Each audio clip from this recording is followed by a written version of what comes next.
I think, initially it will impact companies' bottom line. And certainly there will be resistance. The consumption will come down, which we also want the chemical fertilizer consumption should come down. So in overall company sale, turnover and profit will certainly decline. Okay. So you're saying there's going to be a hit in the bottom line once this direct cash subsidy comes to. Okay. Yes. What are the big challenges? Do you think it's feasible at this point in time?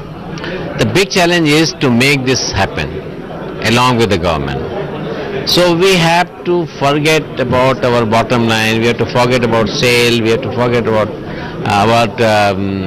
different other incentives which are there, and we have to exclusively work to make it success in identifying people, in educating them, in telling them only those should buy who need to use it and use it for agriculture.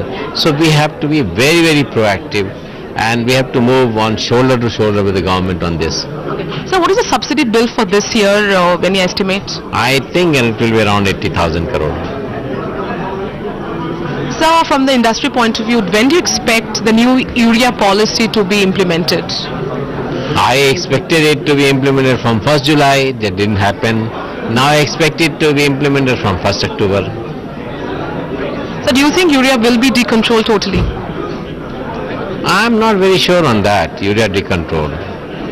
But I'm quite sure that nutrient-based subsidy will come, because if the direct transfer of subsidy to farmer through first stage retailer and then farmer has to happen, then all three elements, N, P and K, have to be under subsidy, under nutrient-based subsidy. My final question, are you looking at increasing fertilizer prices this season? You see, I'm trying that I should not increase fertilizer prices till August, because this is what will be needed in Kharif. But from September, I think if the condition continues like this and there is no correction in the prices, which I think might happen also, because the corn price has come down by 7% in one day. And so if corn price drops below $5 a bushel, which is today is plus $5 a bushel, then surely there will be correction in fertilizer application. And then availability will increase, and that could reduce the prices.